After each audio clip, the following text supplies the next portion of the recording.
चंद्रयान 3 के साथ इंडिया ने वो कर दिखाया है जो अभी तक कोई देश नहीं कर सका। चांद के साउथ पोल पर टच डाउन करना। इस सफलता को पूरी दुनिया ने सेलिब्रेट किया। लेकिन क्या आप जानते हैं कि प्रज्ञान मिशन ने इस दौरान चांद पर ऑक्सीजन और सल्फर की खोज की और कई सारी खोज की। लेकिन ये डिस्कवरी बड़ी ही दिलचस्प है। चलिए जानते हैं आज के इस वीडियो में। चंद्रयान 3 मिशन की पूरी दुनिया में चर्चा है और चंद्रयान 3 का विक्रम लैंडर अब रात के अंधेरे में जा चुका है। नमस्कार दोस्तों, बात है 23 अगस्त। वो दिन था जिस दिन चंद्रयान 3 ने सक्सेसफुली लैंडिंग की और अगले दिन विक्रम लैंडर ने प्रज्ञान को नीचे उतारा। अपने मिशन को शुरू करने के लिए 25 अगस्त के इस वीडियो में आप देख सकते हैं कि कैसे प्रज्ञान रोवर विक्रम लैंडर से दूर जा रहा है। 24 अगस्त से लेकर 4 सितंबर तक लगभग 12 दिनों तक विक्रम और प्रज्ञान ने चांद पर अपनी ऑब्जर्वेशन करी, जिसके बाद उन्हें स्लीप मोड में डाल दिया गया और उम्मीद की जा रही है कि वो दोबारा जागे। बात है 27 अगस्त की, जब विक्रम पर लगे चेस्ट ने अपनी पहली रीडिंग ली। चेस्ट का full form Chandra surface thermo physical experiment. इसका काम चांद की मिट्टी के टॉप सॉइल में टेम्परेचर मेजर करना है। ये समझना कि चांद के साउथ पोल पर टेम्परेचर कितना वेरी करता है। टेम्परेचर मापने का काम चेस्ट पर लगा एक टेम्परेचर प्रोब करता है। टेम्परेचर प्रोब चांद की जमीन के 10 सेंटीमीटर नीचे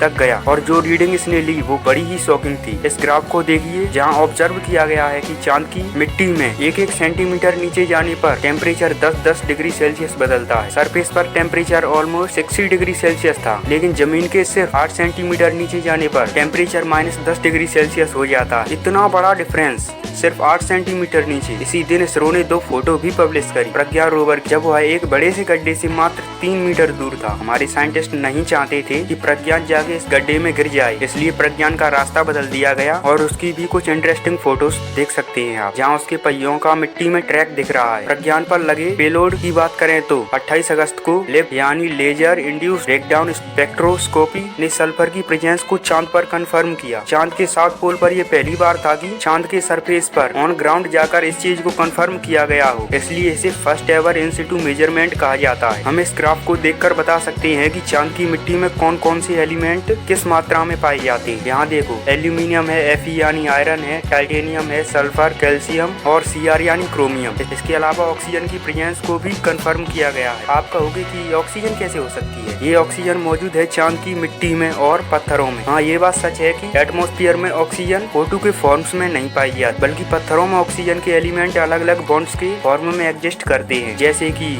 सिलिकेट मिनरल्स जो कि सिलिकॉन और ऑक्सीजन के फॉर्म्स में एग्जिस्ट करती है। अब आते हैं हम विक्रम लैंडर पर। 31 अगस्त को इसरो ने एक रिपोर्ट पब्लिश करी रामबा की फंक्शनिंग को लेकर।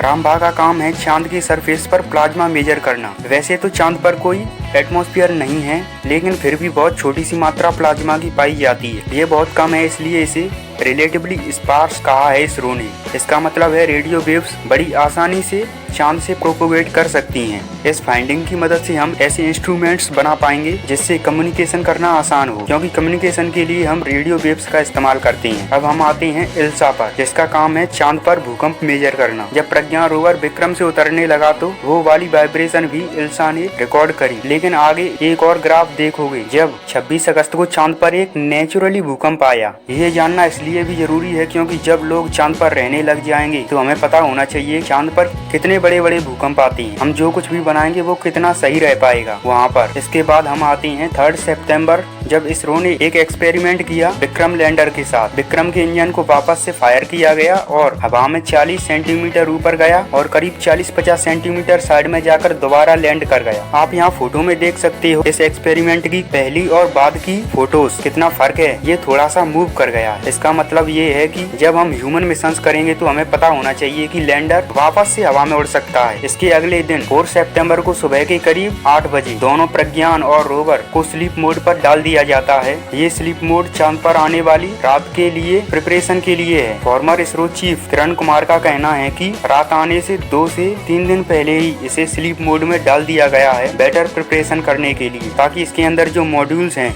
उनकी फंक्शनिंग पूरी तरह से बंद हो जाए। जब दिन खत्म हो, चांद पर प्रज्ञान की बैटरी को पूरी तरह चार्ज किया गया है स्लीप मोड पर डालने से पहले। लोकेशन को भी इस तरीके से चुना गया है कि जब वापस से सूरज निकले तो इसके सोलर पैनल सनलाइट की तरफ एफिशिएंटली फेस कर रहे हों। इस वक्त विक्रम और प्रज्ञान को बंद किया जा चुका है, लेकिन दोनों के रिसीवर को ऑन छोड़ा गया है। पहले एस्टिमेट किया गया था कि ये मिशन सिर्फ 1 लूनार डे तक ही चलेगा, क्योंकि रात में इतनी ज्यादा ठंड हो जाएगी कि ये सर्वाइव न कर पाए, क्योंकि रात में टेम्परेचर टेम्परेचर करीब -170 डिग्री सेल्सियस तक पहुंच जाएगा। लेकिन अब इसरो ने उम्मीद लगा रखी है कि विक्रम और प्रज्ञान दोबारा से जाग सकते हैं। जब दोबारा सुबह होगी चांद पर चंद्रयान के लिए ये अगली सुबह 22 सितंबर को। लेकिन अगर यह दोबारा जाग उठते हैं तो ये बहुत अच्छी खबर होगी, क्योंकि इससे इसरो के साइंटिस्ट कुछ और एक्सपेरिमेंट भी कर पाएंगे। लेकिन अगर ऐसा नहीं होता है तो चंद्रयान हमेशा के लिए इंडिया का गिफ्ट बनकर चांद पर तैनात रहेगा। बहुत बहुत धन्यवाद।